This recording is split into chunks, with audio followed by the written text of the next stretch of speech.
All right. Hey guys. What? Yeah. So we're live. I don't know. Something happened. My camera doesn't want to work, so I'm going to keep working on that. Scott's going to take it away, and we're so glad to have Dr. Alan Kurschner back, and we're going to have an exciting discussion tonight. And I hope to join you in person if I can. So Scott, take it away, brother. Okay, well, I'm not used to doing this, but hello, everybody. Tonight, we're going to actually take a look at Revelation 12. I am hoping Doug is going to be able to get his camera up and working so he can pull up some scriptures for us that we can look at. But we're going to look at Revelation 12 and discuss who is the woman in Revelation 12. And off camera just a second ago, Dr. Kurschner brought up the part about, who is the child, and we can probably get into a little bit of that. My short answer, without any explanation right now, if you were to ask me, is the woman Mary, is the woman Israel, or is the woman the church? And I'm not being trite. My answer is yes to that question. We can discuss it more as we get further into the program, but I'm going to turn it over to the guy that has the PhD and get his opinion right now, and then I will chime in later. All right. Well, maybe I have a couple opening comments. So for a number of years, I worked on, for my PhD research, Revelation 19 and 20, and I made a footnote in my dissertation that I thought Revelation 12, next to Revelation 19 and 20, Revelation 12 has the most voluminous scholarly literature actually in the book of Revelation. So, in fact, it's probably a close second to Revelation 19 and 20. Of course, that's one of the most, if not the most debated passage in the book of Revelation. But Revelation 12 is certainly one of, if not, I think, the second most debated passage and enigmatic passage as well in the book of Revelation. And it's quite an interesting passage. I mean, my primary research is not in Revelation 12, but I've researched quite a bit of it. In fact, I have a kind of an odd story. Back a few years ago, there was all the rage of the rapture occurring in 2017, September 23rd. I believe, and maybe some of you know who Scotty Clark, I believe his name was, who more popularized this view that the child was the church. Of course, this interpretation is not new with him. I mean, it goes back centuries, but he more popularized it on YouTube, and it really gained actually quite a bit of traction. And well, anyway, to make a long story short, there was going to be a cluster of these, or a certain constellation or alignment of planets and the moon and sun and so forth on September 23rd. And there's a lot of talk about how we're importing prophetic significance in this event, and many made this the child being caught up, right? The rapture. So it was thought that the rapture would occur September 23rd. Well, a few months before it, I was contacted by a documentary production company in California, and they were like, "Hey, we want to fly out to New Jersey and interview you, and we're putting this documentary together in Revelation 12, and that being the rapture of the event. The documentary is called the Sign, I believe." And I said, "Well, listen, I disagree with this interpretation, and there may be some interesting arguments, but you can come out here, but if you want an alternative view, sure, feel free to." And so I think presumably they spent thousands of dollars bringing out all their equipment and whatnot from California, and there's 3 crew members, and they came and they interviewed me for a whole day. We had a location and whatnot, and so I gave my reasons why I didn't think that the rapture was going to occur on September 23rd, 2017, and why I didn't think the child was, or the child was the church being caught up as a rapture. But suffice it to say, the documentary came out a week before September 23rd, and they didn't include a single clip of our interview. So I just found it kind of odd. I don't know if it was, I don't understand. I watched the interview, and there wasn't really a whole lot of pushback on it, which was, I think, unfortunate. I think it would have been a contribution. And this is what I like, this prophecy roundtable. We can disagree and interact with each other. I love this forum. But unfortunately, the documentary did not have really an opposing view to that. That failed prediction of September 23rd back in 2017. So anyway, well, I wouldn't call it a disagreement, but I can probably bet you that we're not going to see eye to eye on the woman being Israel. And I know Doug and I are going to say that it's Israel and the ecclesia, which is grafted into Israel, and we are all of the Commonwealth of Israel. So we don't see Israel as being separate or distinct from the church whatsoever. And we definitely are not teaching that the church replaces Judah. Rather, we are placed into that singular olive tree in Romans 11. Mm-hmm. Paul talks about how we were a wild, uncultivated olive tree, but after having accepted Messiah and following Jesus, we are grafted into that singular olive tree. And then you get into the branch analogy. You get into these natural branches, and you got your wild branches. And then you link that up with Zechariah 4, talking about the two olive trees, and Ezekiel 37, which I personally believe, but Doug's the Hebrew scholar, that the translators can't envision the prophet holding two trees. But that Hebrew word that Doug probably knows off the top of his head is normally translated trees. And those two trees, we're still fighting with each other. The church is not Israel. The church replaces Israel. What about both? Both and the church is Israel. Mm. That's my summary quickly. So. Yeah, let me just read the text so that our listeners understand what we're talking about. So he says, now a great sign appeared in heaven, a woman clothed with the sun, the moon under her feet, and on her head a garland of 12 stars. Then being with child, she cried out in labor and in pain to give birth. And another sign appeared in heaven. Behold, a great fiery dragon having 7 heads, 10 horns, 7 diadems, and on his heads he drew a third of the stars, etc. All right, so she bore a male child who was to rule all nations with a rod of iron, and her child was caught up to God and his throne. So obviously there's more into that text. We understand that. But just to kind of get us started, I think when we look at that woman, right? So you have a woman, she's got the sun, the moon, and the stars. When we go back to Genesis chapter 37, right, there is where Joseph has his dream, and he says, hey, I dreamed another dream, right? And, he tells it, and his dad's like, hey, what are you talking about? Are you saying that your mom and I and your brothers are going to bow down to you, right? So his dad clearly understood that he was the sun, his wife, Joseph's mother, was the moon, and the brothers are the 11 stars. And Joseph is the 12, right? So we already have an interpretation. We have a means of interpreting this. We don't have to sort of guess what this could all be all about. So it definitely is Israel. Now, I would agree with you, Scott, that when you say that it's also the church, but this is where our little snafu comes in, right?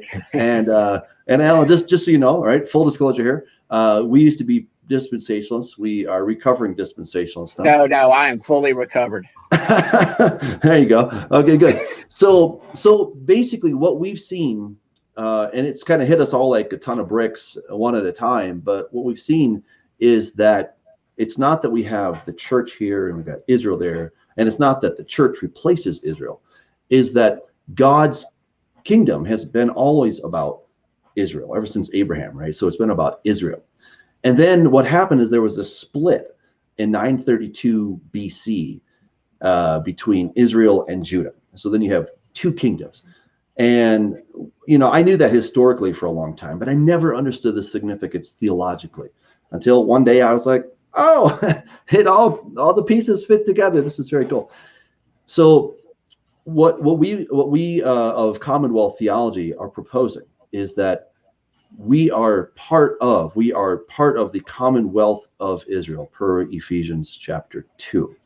And so we become part of Israel. We don't replace, and we're not a completely different, unique thing over here called the church. But the church, as you know, is the Keilah, It's the ecclesia. We find that word obviously in the Hebrew Bibles. In the Hebrew Bible, we find it in the Septuagint, of course, the ecclesia. And that is talking about the congregation, the assembly of God's people. Some were there just because they had nowhere else to go, but they really could have cared less about the God of Abraham, Isaac, and Jacob, and they proved it, and they disqualified themselves. But some were in it, and they were truly in it, and by faith they were walking out God's kingdom, etc. So this woman that we see in Revelation is the same woman. Again, we're obviously talking about, this is a metaphor, but it's a device that's used in Scripture that is used again and again and again. And God married Israel back at Mount Sinai. That marriage, not God's fault, but the woman's fault, ended in divorce because she kept cheating on him. And God said, "You're not my people. I'm not your God. You're not my wife. I'm not your husband. Get out of here." And then he said, "But I'm going to bring you back." And so then we see many passages where God is talking about how he's going to woo his wife and he's going to speak kindly to her in the wilderness, right? So they were in the wilderness, things went sour, God divorced. Then he's going to bring this woman, he's going to do some things through in the life of this woman, certainly at the end of times, as we know. And that is going to be the culmination of when he says, "I will betroth you to me in righteousness. Yes, I'll betroth you to me in righteousness forever." Hosea chapter 2, 19 through 21. So just in a nutshell, that's kind of where we're starting and where we're seeing this. So then when we get to Revelation chapter 12, we're saying, oh, this is Israel, which includes me, a non-Jew, right? So I'm part of that. Again, I'm not replacing, but I'm joining this thing called Israel. And so I think in a nutshell, did I miss anything, Scott? I mean, there's no, I think okay. I think I like to also use the word we are immigrated into Israel. We do not lose our national identity there in Ephesians 2. Paul actually says, "Formerly you Gentiles of the flesh." So of the flesh, I'm still an American. Dr. Finley is still an Australian. We don't lose that identity. What we do is we gain a citizenship in his kingdom, but his kingdom is Israel. He is the king of Israel. He is the Lion of the tribe of Judah. We know that the royal scepter comes from Judah. And one of the main, I don't want to say problems, but defining terms gets a lot of people, they see things as Jewish versus biblical. Like people will say that Moses was the most famous Jew and Moses was a Levite. He wasn't even a Jew. They don't understand that Caleb, his lineage was a Kenizzite, but he was an Israelite because he was one of the mixed multitude or one of the strangers or the foreigners that joined with Israel. And guess what? He got assigned to the tribe of Yehuda or Judah. And so he therefore was a Jew who was also an Israelite. The Jews never were, are not, and never will be all Israel. That distinction that you pointed out with that division, Judah came back to the land as promised. Israel has never, ever, ever been actually gathered to the land. So when I say I'm a recovered dispensationalist, I still believe what dispensationalism teaches about the literal fulfillment of prophecy in the Old Testament about Israel. I'm just saying we're included. We are not excluding the Jews. God is going to work mightily with Judah. You look at Zechariah 12, and that is Judah-centric. You will not see the house of Israel mentioned in Zechariah 12. Other portions of Zechariah, it'll treat the house of Judah a little differently than the house of Israel. And then you see, like, you have a lot of people now teaching that the Jews or the current people that identify as Jews or in Israel as fake Jews. But I also believe that all 48 didn't fulfill prophecy. It's a precursor because Jesus told them, your house, he's talking to the house of Judah there, your house is left to you desolate. And we see those prophecies in Zechariah where Judah is in unbelief still. And before they cry out to the Lord, blessed is he who comes in the name of the Lord to save us. So Judah had to be gathered back. So they're in the land. It's setting up prophecy to be ultimately fulfilled at the end of this age, I believe, when those natural branches will be grafted back in. So quit getting arrogant, you Gentiles, and smacking down on. No, seriously, quit. Yeah. There's a lot of people in the Hebrew roots movement that are very anti-Judah. They're very anti-Jewish, and it irritates me. I don't get mad necessarily, but it irritates me. It's like, please go read Romans 11. Everybody's still partially blind. We still don't see clearly. All Israel is partially blinded. We've been blinded to the law side of him for a long time. We inherited it from our great grandmother because she was an Egyptian high priestess, and that spiritual part.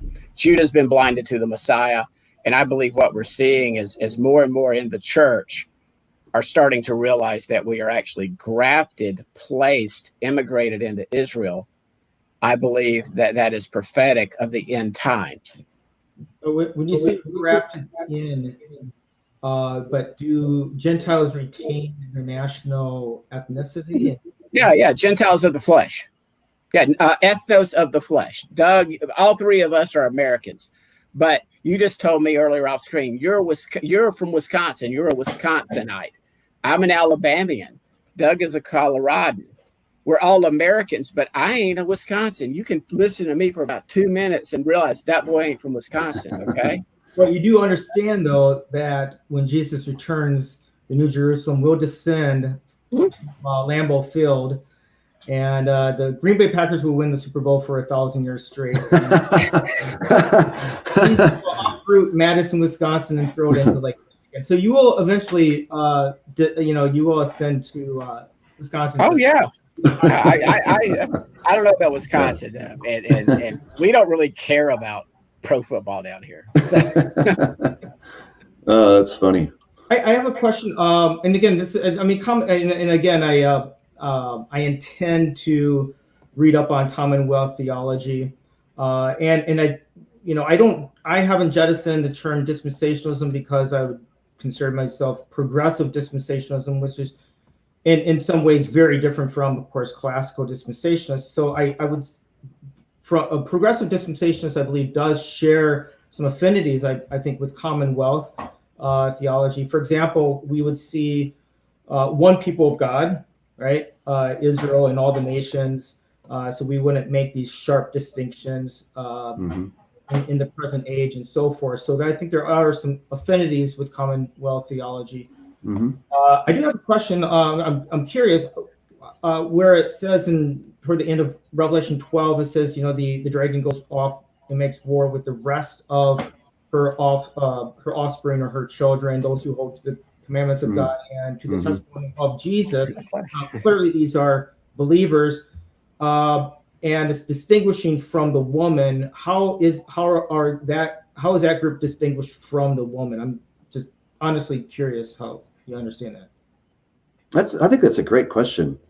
You want to take it, Scott? One I haven't thought about. I do see here's where I do see maybe we can draw and flesh this out, but I do see it talks about Babylon and her daughters. Okay. I do believe that Israel and I didn't do any preparation for that question, and that might be something that we could talk about more intelligently in the future. But I do see that Babylon, the ancient false religion, that seed of the serpent religion, that all false faith can trace their lineage back to, and it has its daughters. And I don't want to get into a church bashing thing right now because I don't want to go there. But I do see a lot of elements of Babylonian practices within the church. Frank Viola has a good book called Pagan Christianity. I don't want to sit here and bash on my deceased father, who was a Southern Baptist, and I still attend a Southern Baptist church. So I don't want to do that. But a lot of the things that we do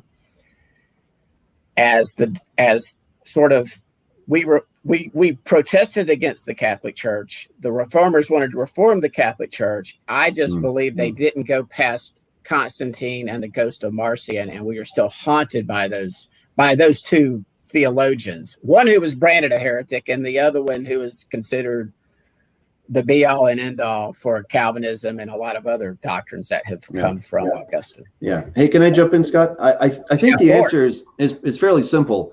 And Isaiah 47, it talks about, "O virgin daughter of Babylon," right? So what's happening there in that text is clearly the woman that's being represented there is the same woman that we find in Revelation 17 and 18, right? It's the woman that rides the beast.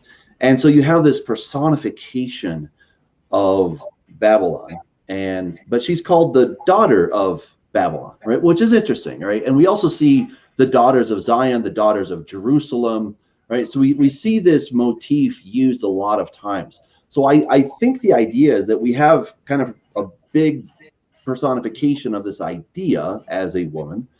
And then you have the individual people who comprise that personification, right? So if we talk about New York City as a woman, right? And then we talk about the children of New York City, well, that's the New Yorkers, right? And obviously it's all the New Yorkers together that comprise New York, right? But we can also talk about the individuals, which would then be the children of. And so that is what's happening, I believe, in Revelation 12, is that you have the woman, writ large, and then you have the individuals, the children of this woman, who are, part of her composition in this literary motif that we're looking at here. So I think that's really helps us to understand what's happening there. Yeah, I actually, that makes perfect sense to me. And you do see that all throughout Scripture, about daughters and I mean, there's a lot of metaphors. Judah and Israel are sisters. There's tons of metaphors that God likes to use family metaphors and agricultural metaphors a lot. Right. Yeah. And go ahead. Go ahead. I was going to say the woman or the rest of her offspring. So it's indicating they're coming.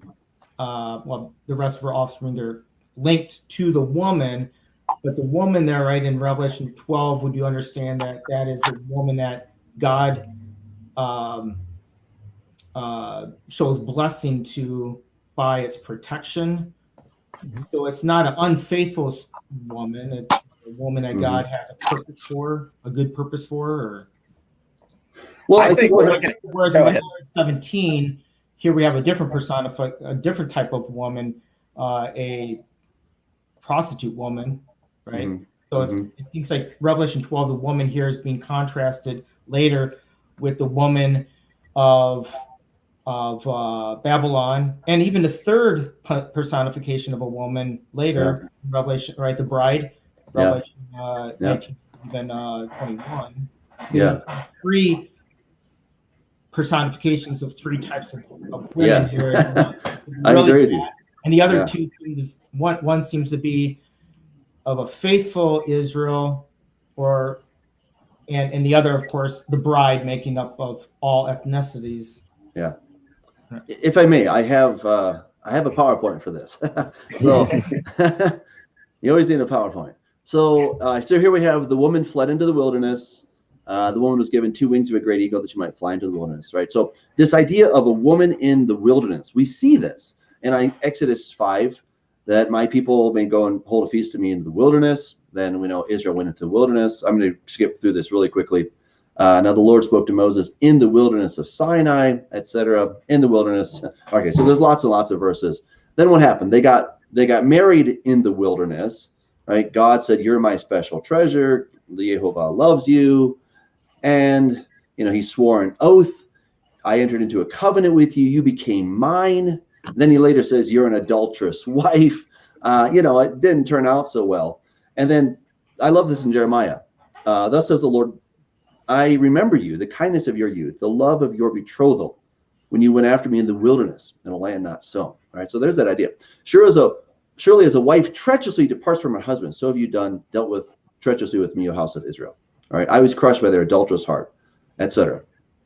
So it's in the wilderness that Israel went away. Yet the house of Israel rebelled against me in the wilderness. They did not walk in my statutes, etc. Right? So I'm not going to go through all these verses, but you can just see here the ones that I've highlighted, that this is all happening in the wilderness, this unfaithful wife. Then, of course, we know that Israel was divided, and I think we all understand that. Hosea 2, she's not my wife. I'm not her husband. Right? Then in Jeremiah, then for all the causes for which backsliding Israel committed adultery, I put her away and had given her a certificate of divorce. Yet her treacherous sister Judah did not fear, but went and played the harlot also.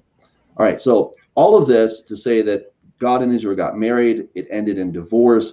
This was taking place in the wilderness, right? I'm not going to go into a lot of this interesting stuff, but the new covenant, they will come weeping with supplications. I will lead them, and I will cause them to walk by the rivers of waters in a straight way in which they shall not stumble. For I am a father to Israel and Ephraim.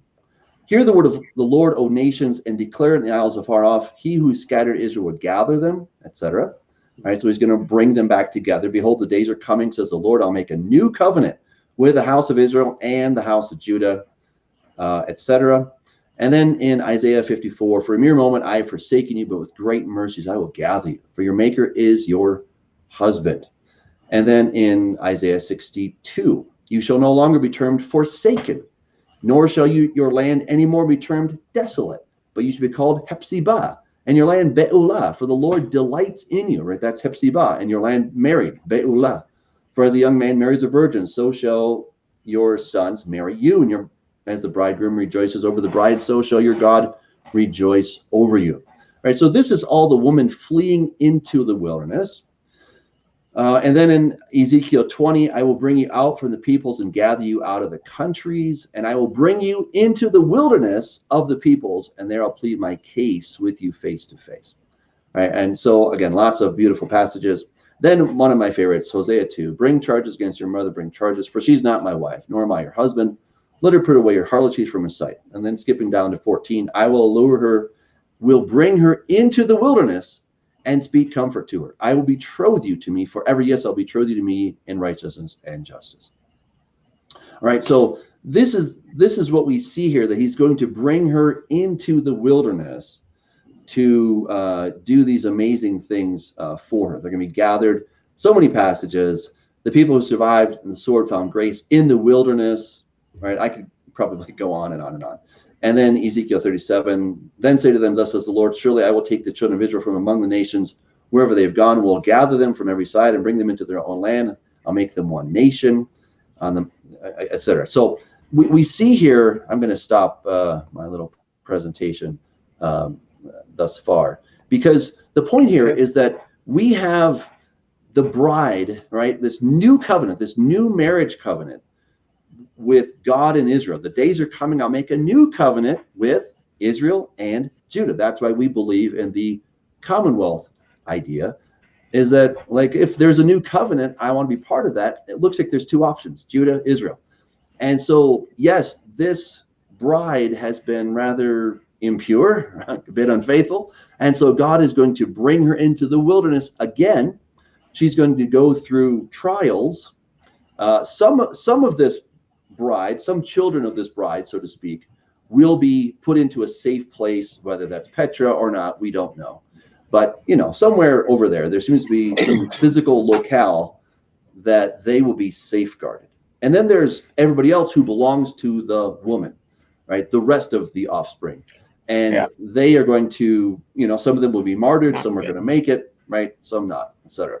So, yeah. If you guys want to jump in, please. Yeah, my personal opinion on where that area is the same wilderness that Israel was in the original wilderness. And then we see, don't have this scripture off the top of my head as far as the verse, but in Daniel where it talks about the little horn is going to be basically conquering everything except Moab and Ammon. Well, that's the ancient wilderness where Israel was you know, supernaturally provided provisions for that 40-year period.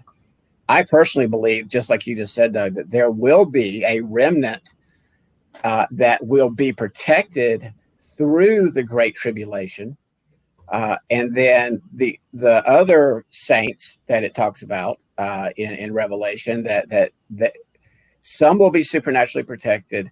The beast is giving authority to make war with the hagios, with the holy ones, with the saints. And like you just said, some will be in prison, some will be executed, unfortunately. I love pre-trib idea much better, though, by the way. I wish it were true. I really do.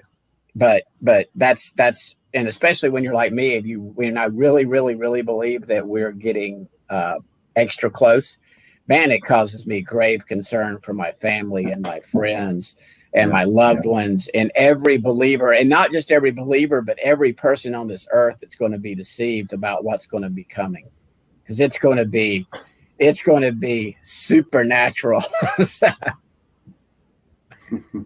Yeah, that's another topic for another day. Indeed. Just to revisit that expression about first of all, I view the woman in terms of unregenerate. I think, in other words, they have not recognized their Messiah, and one of the reasons for that is I would locate this when they do flee into the wilderness.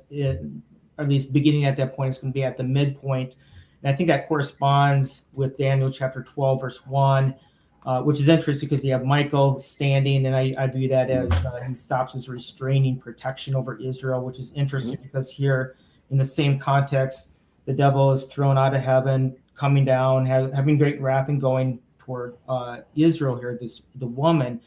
So I think I would view the woman as protected, but only at the end of the 70th week of Daniel that they will recognize their Messiah.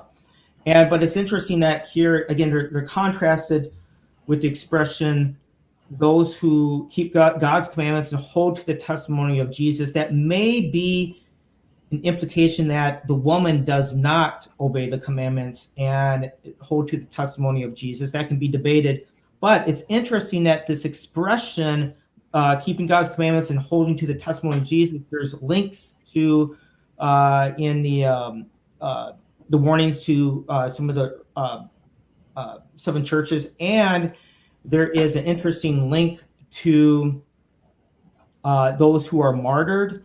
And in the next chapter, Revelation 13, the warning to those, it seems, the warning to those who will undergo the persecution of the Antichrist. And in Revelation 14, there's a warning to don't take the mark. And when you look at those other links, it suggests more of a universal scope of all Gentiles. It's a warning not specifically to a particular ethnicity, but warning as a whole, to universal warning. And I think that may be some evidence to see a contrast with a universal scope here, those who keep the commandments and the testimony of Jesus, a contrast with a particular ethnicity, and that is the woman. That's and Doug and I are very, I avoid identity, DNA, theology like the plague. This has nothing to do with ethnicity. You can be from South Alabama or South Australia. You can be from South Africa. You can be from South America. Once you, per Ephesians 2, you were strangers from the Commonwealth of Israel. You were excluded from the Commonwealth of Israel. You had no covenants. You were without hope. But now, he changes tense. He says, but now, when you're in Messiah, you are fellow citizens with the saints. There is a citizenship that you have with Abraham, Isaac, Jacob, Israel, Ezekiel, Isaiah. And what country were they all from? Well, other than obviously Abraham and Isaac, Israel.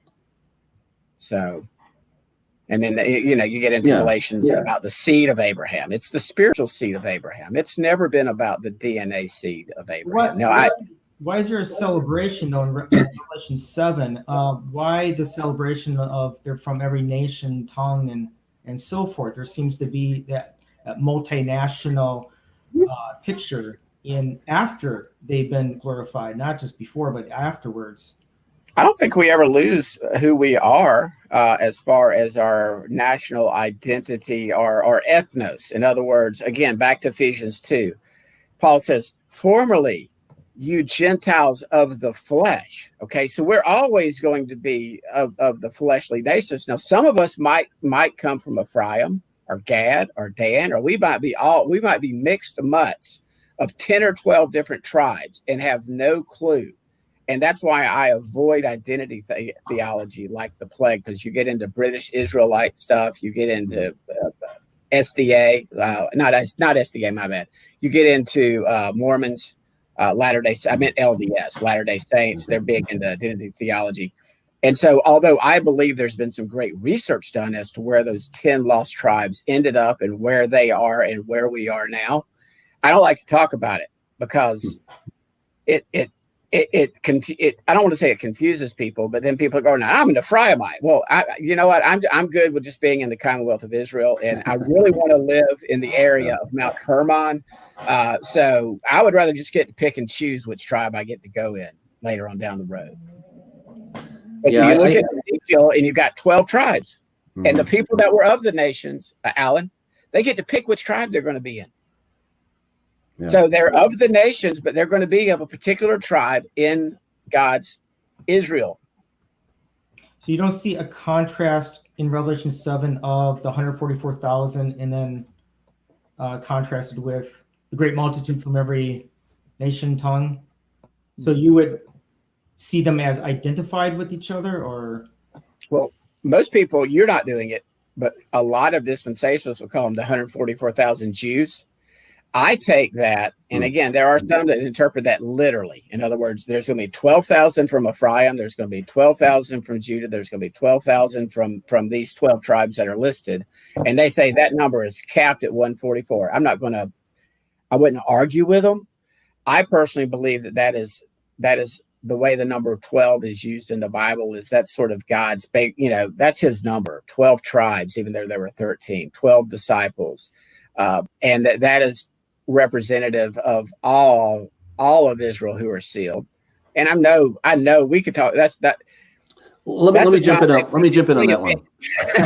I think I would suggest that the 12,000. I think they are literal, and it says that they're men, right? Because they don't know a woman, right? So I think that these are a subset of a bigger group, right? So I think the multitude that we see in Revelation 7 is the bigger group, and the 12,000 from each are just a small little select group from the big group, and they have a special purpose. Of course, there's lots of speculation as to what they're going to do.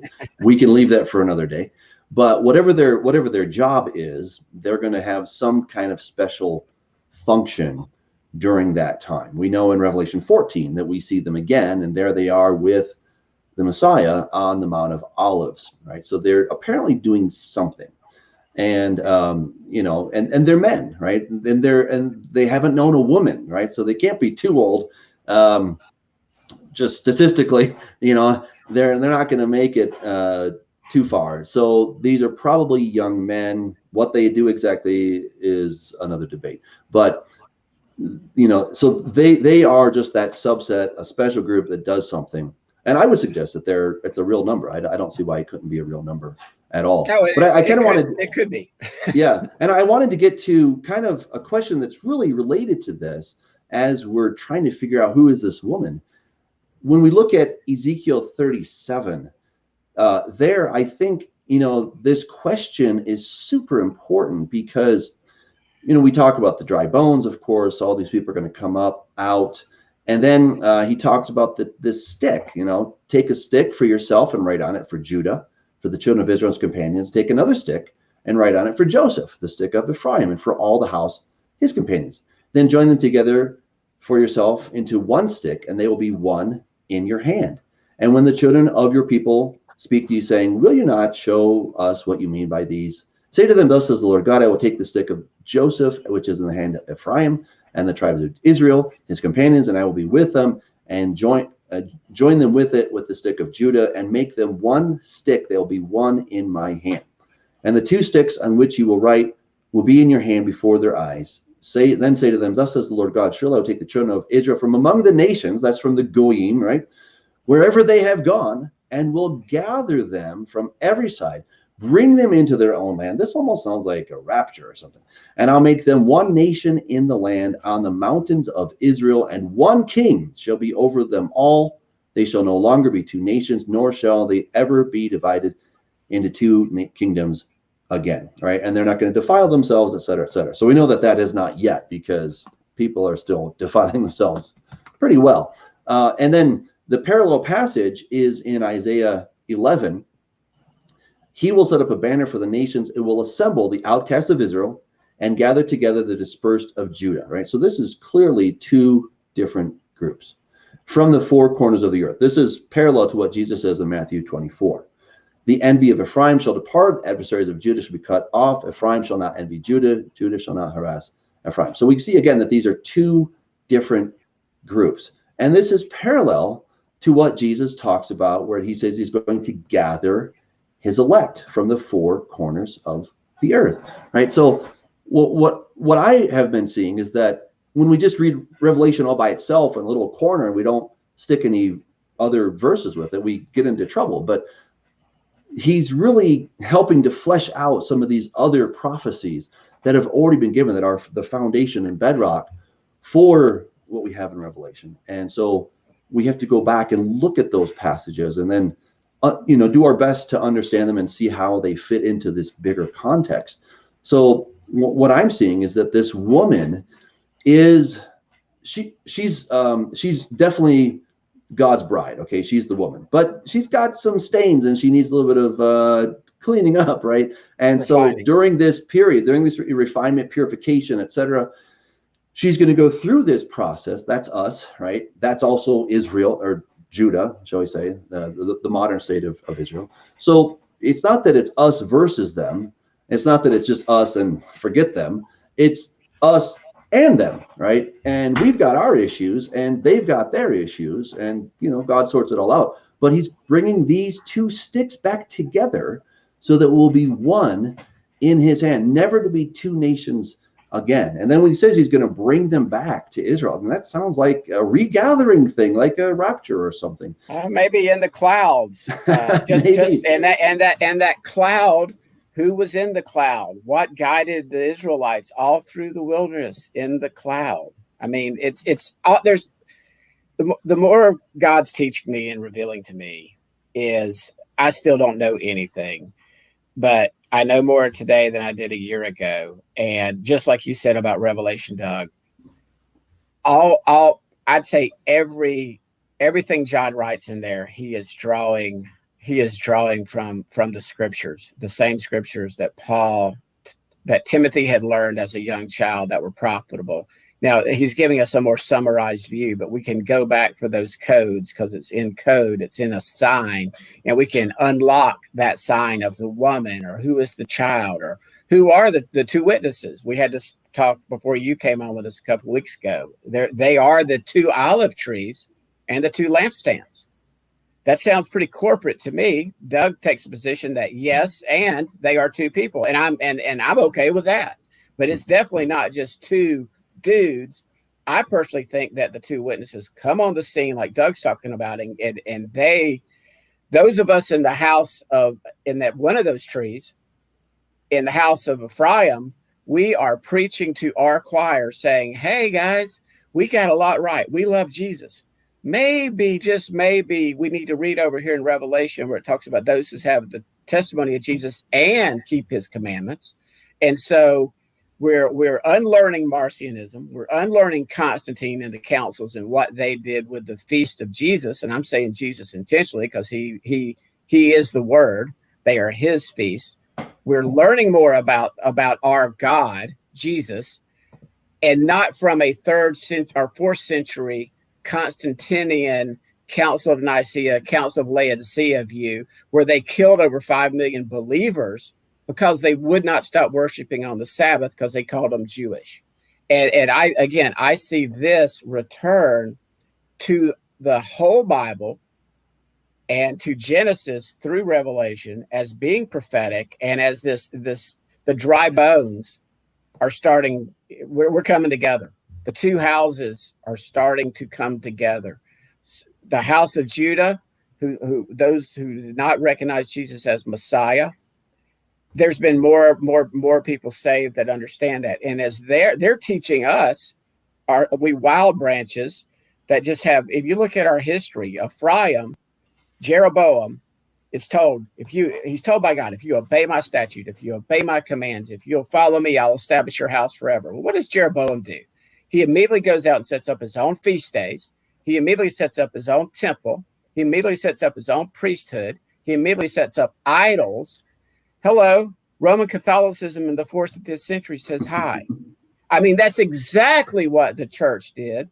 And we got it good. We inherited it from our great granddaddy of Jeroboam and Ephraim.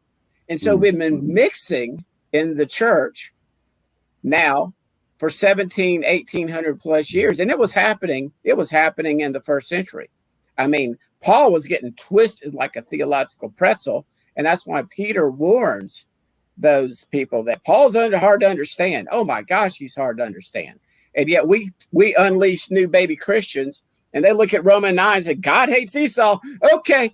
I mean, and you don't go back and you look at Esau in the Old Testament and you don't realize that's an idiom for, I really, really, really love Israel. I love Israel more than I love Esau as a corporate entity, not as two individuals.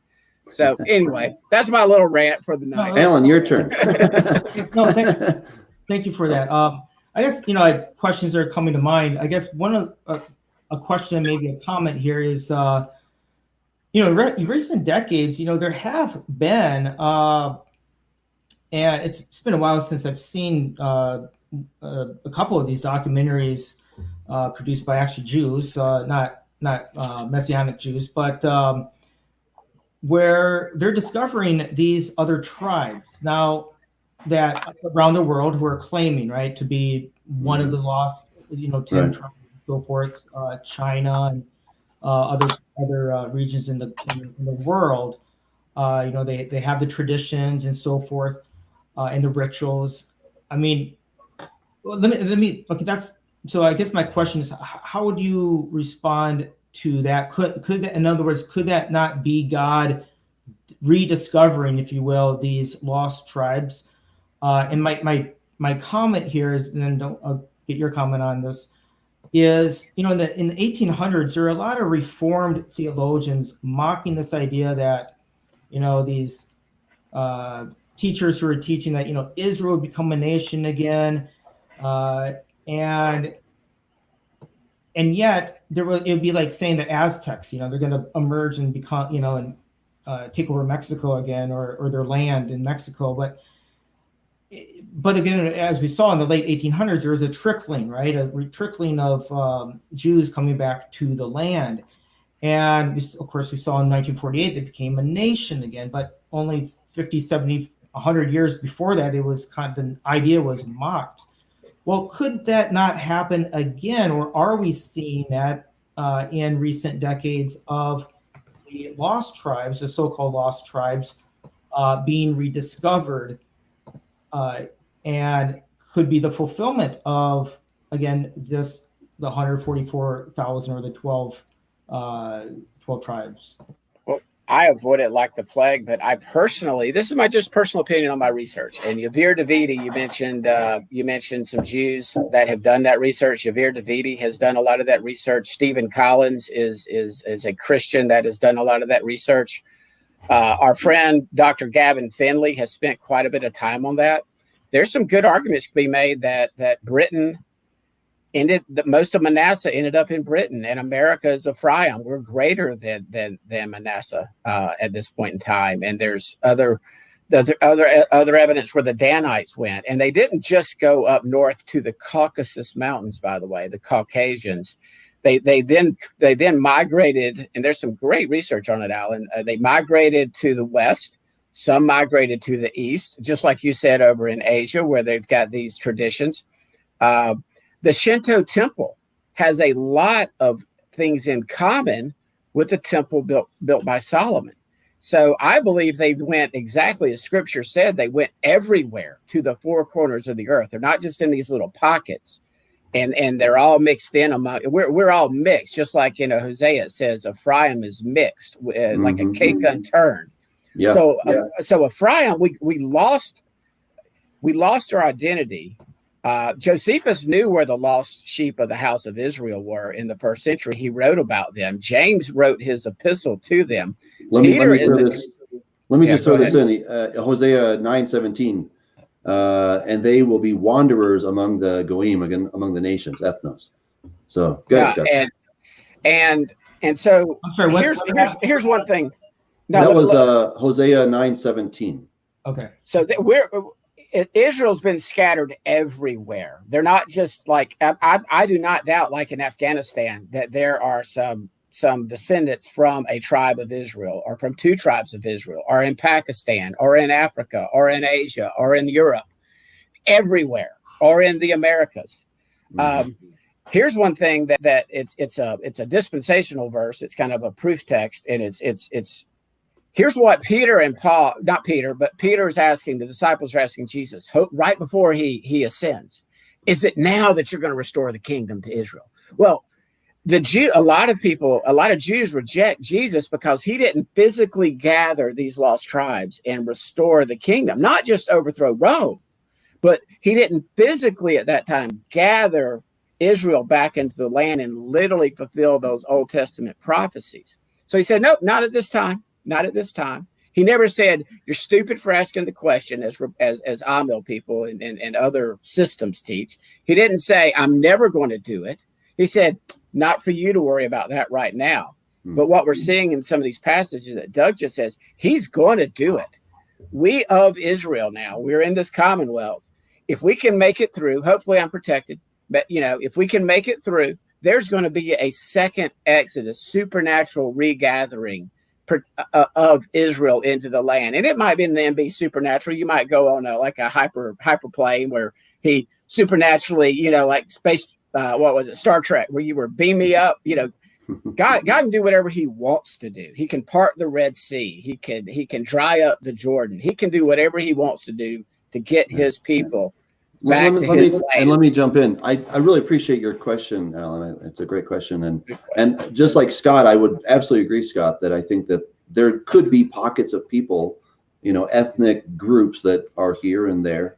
As far as Commonwealth theology is concerned, we're really trying to not go down that path. Okay. So we're not denying that there couldn't be people, but we're not trying to harp on that. And what we're focused on is that at Mount Sinai, though you had the 12 tribes, you also had the mixed multitude.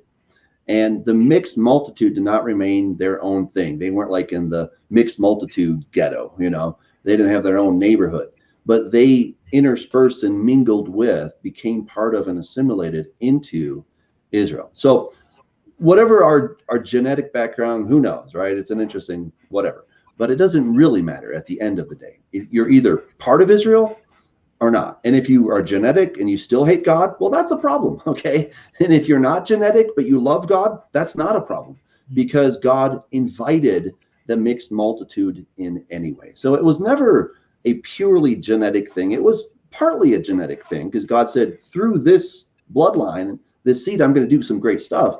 But if you're one of those children of that bloodline and you hate God, I wouldn't expect any big favors. It still seems like you can eliminate yourself from the inheritance. And those who are not of the bloodline can then become part of it. And that's what we're really trying to focus on. So we just see that this people group has been dispersed throughout the world, and God has promised to bring them back. If he wants to check people's DNA, that's up to God. But we don't see that as a prerequisite for being able to come into the Commonwealth of Israel. And so he's bringing them all back together. Anyway, so go ahead. There's certainly of course he had, there was some mixture, of course, in the Old Testament, obviously, but the New Testament, like for example, Paul and the New Testament writers, they did though make a distinction between the Jews and non-Jews, right? The Gentiles. So they did recognize that there was an ethnicity. Mm-hmm. But yes, he did. Yeah. I do have a question though. When you see the reference to the woman in Revelation 12, would you though see the makeup of the woman change at the point where it talks about giving birth to the child, and then the references the references after that regarding the woman, it's a different makeup? You're saying it's more of an expanded, now it's including Gentiles into the referent of the woman. So I'm thinking about your question. Yeah. you have the woman, right? Let's say pre giving birth, and then post giving birth. The woman that is then eventually protected in the wilderness is a different makeup of a woman than what we see. Makeup as far as ethnicity is different from the pre-birth woman. What I would suggest is that God has one wife, okay, or bride, whatever you want to call it. So, and that's Israel, okay. So God and Israel got married at Sinai. It ended in divorce, at least with the northern kingdom. With Judah, she was just as terrible, and she was an adulterous wife. Okay, so that marriage was completely sullied, and God started over at the cross. And that's why it's the new covenant, and it's a new marriage contract. So now we're all in that together. We're in that corporately, but we're also, of course, individuals. So, I'm part of the bride. I'm part of Israel, the wife. But us collectively, we're not the best looking woman, right? We got some major flaws here, and God is going to purify the woman. And that's what we see in Revelation 19, mostly 19, where now we see a pure, spotless bride, right? She became pure and spotless through some purification process. And it includes Jews who believe, and it includes non-Jews who believe. And we, by non-Jews, we would just kind of lump that into the big Joseph Ephraim basket, if you will. And that he's bringing the house of Israel, house of Gentiles. So he's bringing these two together to be that one stick. So, the woman is going through this wilderness, just like she did back in Sinai, right? She was there in the wilderness. There was this kind of good times, but then she became really nasty. The Moabitess women came in and they said, "Hey boys, let's show you a good time. This is how we worship Baal Peor." And then it got all nasty, right? And God's like, "Oh man, I had a good thing going, and then she's cheating on me again." And I think we can sort of speak in a big global sense that that's been the church for the last 2,000 some years. That we've been married to Jesus, but we haven't been exactly faithful. But individual members have, but collectively we've been rather unfaithful. So I guess I hope does that answer your question? I think it does. Okay. Yeah, I mean, when I read Revelation 12, I see actually quite a few connections with Daniel. First of all, I view Revelation as very Israel-centric, okay? Yeah, amen. We agree. Israel-centric. We just include ourselves. Yeah. But the blessings and the redemption has been expanded to the nations there. Exactly. But back to Revelation 12, I didn't want to lose my thought here. I see these references, for example, 3.5 years, and when you link that back to, for example, Daniel chapter 9, it's really focused on the nation of Israel. I mean, you have that. I mean, the fulfillment of the 70 weeks itself is the whole point of that, is that the Gentiles, for example, on Israel and up to the fulfillment of the 70th week prophecy, that's when Israel will recognize their Messiah and so forth. And there's nothing there to indicate, there's nothing there to indicate that this is including Gentiles. Now, I understand you can try to go to We're not Gentiles. I am not a Gentile anymore. I'm not of the nations except in my flesh. I am no longer Gentile Christian is an oxymoron, which must be eliminated from one's vocabulary. Paul says define the term here. Define the term. You were excluded from the Commonwealth of Israel, past tense. But now there's a change in Messiah. You are fellow citizens with the Hagios, the holy ones, the saints. Your citizenship, whether you knew it or not, or whether I knew it or not, because I didn't know it, for 48 years or whatever. I mean, I was born and raised by a dispensationalist, okay, who studied prophecy and wrote books. All right. So I would have fought with my 3-year-old self just 3 years ago, I'd have said the church is the church and Israel's Israel, and by golly, the never two twain meet, and God's going to keep his word. God's going to keep his word to Judah. God's going to keep his word to Israel. But now what we're seeing is we're looking at it from a whole biblical thing. I think, Alan, the key where I saw it is seeing these distinctions between Judah and Israel in the Old Testament. Even when under King Saul, it says Judah followed David, Israel followed Saul. Even under King David, it says Judah followed David, Israel followed Absalom. Even when there was peace, the only time there was peace and not civil war, speaking of problems in the country, but the only time there was 40 years of peace where they were killing each other, it says, and all of Israel and Judah had peace under Solomon. And then you get to the sin of Solomon, which leads to the breakup of the country, and they have still not been joined. And sometimes it's hard. Sometimes Israel's talking about the whole house. Sometimes Israel is just talking about the northern house. Judah is generally talking about almost always, or the house of David is talking about Judah and that branch, that tree. And when you start to see this, and when you all of a sudden you look at the scriptures, like the prophecies Doug went over earlier, and you go, oh my goodness, you see how we're all going to be gathered back in at the end. There's no Gentile believers then? They're of the flesh. Well, and Gentile meaning of the nations, right? So correct, of the nations.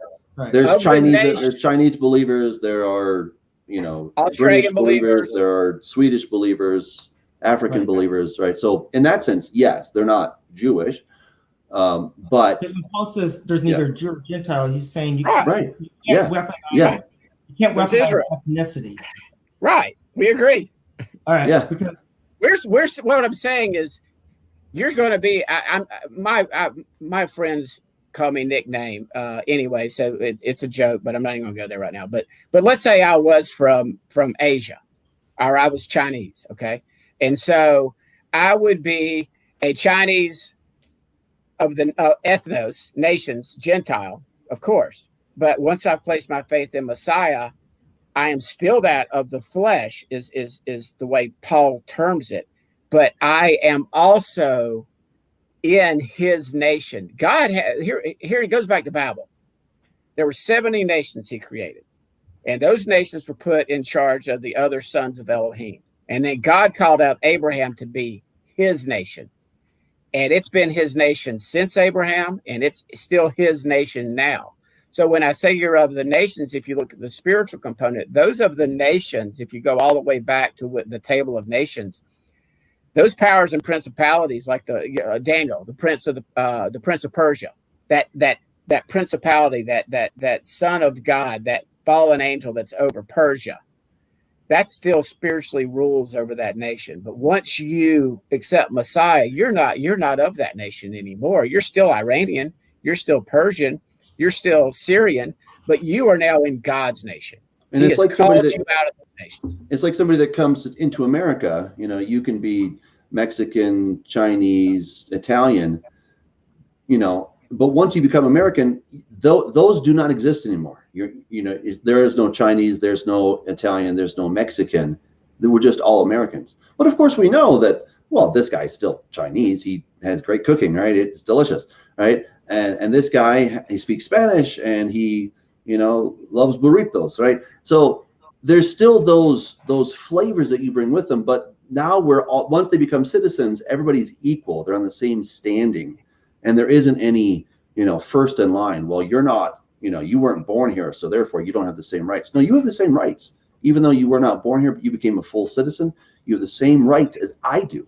You have the same rights as Scott does, and you do, right? And you have the same. You have the same laws. And that's why a lot of Christians, seriously, a lot of people do not want to be part of Israel. In the Millennium, do you see a multinational realization of during the Millennium? I mean, are there nations? So you will not see. So you do see ethnicities, or you see boundaries, nations, and not boundaries where you can't, go. Yeah, right. It talks about the nations. If they won't reign, they better come to Jerusalem and celebrate Sukkot or tabernacles. Yeah. Here's my take on the millennium. Nations had to enter into the millennium then. Yes, they do. Yes. Yeah. I get asked that question a lot by pre-trib people. Who survives? I'm like, Zechariah answers the question, guys. There's going to be some babies floating around that didn't take the mark of the beast. There's going to be some young children that don't have the mark of the beast. There are going to be people, although the beast system is going to be worldwide, there are going to be people that may not be saved but make it through this time period. It's really clear. Like the pre-tribbers are going to argue that who makes it in then? If it's not the Jews, who gets in the kingdom? Who are the humans having babies that are having children that are living to be 100 years if we're all transformed and we're immortal? So here's what I do. I don't get into the millennium questions much. I'll cross that bridge when we get there, because you know what? Jesus is going to say, you do this and this and this. And if I want this, you're going to do it. Do another show on the millennium. I love the millennium. I did a whole bunch of, I did a book on that. And that'd be fun. Let's bracket this question of the makeup of Israel for now. Maybe we can have a whole show on that, and I'll read up on Commonwealth theology. That might be have more fruitful contribution to that discussion. But let me just I had a couple of notes here, and regardless how you understand Israel, I do, just maybe for your listeners, have some points why I think the woman represents Israel. Can I just give them real quickly here? Mm-hmm. Absolutely. So I'll just very quickly. I'm not going to. I identify 7 reasons why I think the woman recognizes or is Israel. And number 1, of course, Doug, you mentioned this before. The reference to the sun, moon, and stars alludes to Joseph's dream, right? Genesis 27. I think that is, again, alluding back to the heritage of Israel, if you will. Number 2, that she was in labor pains, or it mentions the woman in labor pains, struggling to give birth, Revelation 12:2. And I think this is consistent with Israel's tumultuous history, Isaiah 26, Jeremiah 4, and Jeremiah 6, and Micah 4. Number 3, interesting, the dragon is mentioned because the dragon, of course, and Israel have a history, right, where it's always been it's been the aim of the dragon to destroy or disqualify the physical line of Christ, or even disqualify or destroy the Messiah himself. Another reason, number 5, the reference to the wilderness. I think that's interesting. The reference to they escape to the wilderness, where God protects them. Well, geographically, I mean, it has to be Israel, because you're not talking about, unless you want to fly people back to Israel and then they can escape to the wilderness. But, it just makes sense that Israel is in proximity to the wilderness here. But number 6, let's see here, number 6. Oh, and of course, going with the wilderness geography is also all the allusions, of course, to the second Exodus language. And then number let me just back up to number 4, if I mentioned this, the Messiah. Of course, the Messiah came from the physical line of Israel. And of course, you have the reference that the dragon was ready to kill the child, but God rescued the woman. So I think that's alluding back to Genesis 3:5 again. Number 6 is, let's see here, the reference to the rest of the children. Now, this is something you guys would disagree with, and I referenced this earlier. I think there's an interesting contrast here with those who believe in Jesus with the woman, who eventually, I believe, will recognize their Messiah. And number 7 is in verse 7, chapter 12, verse 7. It mentions the Michael. Chapter 12. Michael being the protector of Israel. I think it's interesting that you have this conflict with Michael and the dragon at this point, which I would argue that would occur at the midpoint, which corresponds with the beginning of the 3.5 year period, and links back to Daniel chapter 12 at the midpoint, in which that's when their great persecution, tribulation begins against the people. So anyway, those 7 reasons collectively, I think, argue that the women should be viewed as Israel. And of course, what we've been debating is more of the makeup of the woman. Yeah. I'm in agreement with all those points. Yeah. Well, you mentioned earlier, I think before the program, you also believe that the child or the woman can represent Mary. Oh, I'm just saying she could. She gave birth to him, but that's my very, that's just Mary gave birth. I probably wouldn't go there. I wouldn't go there. I would suggest that Israel. I think collectively it rules against Mary. If you look at that one point, right? Right. Yeah. I don't think I don't think Mary is being referred to in Revelation 12. I was sort of being silly, and I guess I shouldn't be. But vote on it. We vote against it. I do not think personally that it's Mary. I maybe there's allusions, whatever, but I just don't really think that's it. I think the woman that gave birth to Messiah is Israel, right? That we have this metaphor woman, right? Metaphorical woman who is Israel, and then Messiah comes out of her, and then so I don't really think it's Mary personally, but Ellen, I think we're very, very close, and what we see on who is this woman, obviously we may haggle a little bit on who makes up Israel, but we're definitely in agreement that it's we're Israel. Including a lot more people. Yeah, in fact, we're being very inclusive. It's a 21st century thing. Well, I think we can agree on. I think this topic, and I always like to kind of conclude with some good application, for believers, and that's when we study this, I think it just reminds us that the enemy wants to, just as the enemy wanted to destroy or disqualify the woman. I'm sorry, let me back up. Qualify and destroy the physical line of the Messiah, and he wanted to disqualify and destroy the Messiah himself. The enemy also wants to disqualify and destroy the subjects of the Messiah's kingdom. And actually we see that in the book of Revelation, because he's in heaven, right? Slandering, he's trying to disqualify God's people.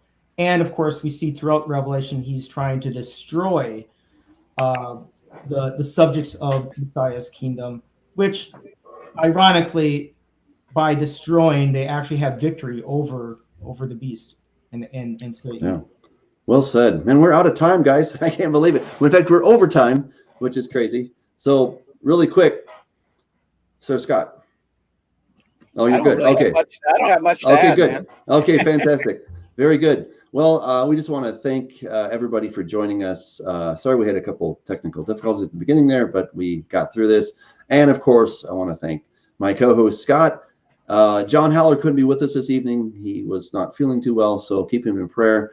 And of course, Dr. Kurschner, we really appreciate you coming back on the show. This was a lot of fun. Where can people find more about your stuff? Eschatos Ministries.org, is that right? Actually, AlanKurschner.com. Okay, there you go. Okay. And I have a podcast called the Biblical Prophecy Program. You can just do a search for that. Okay, fantastic. Well, this has been fun, as always, and we will do the Millennium, because that is a hot topic. I love it. It's one of my favorites. So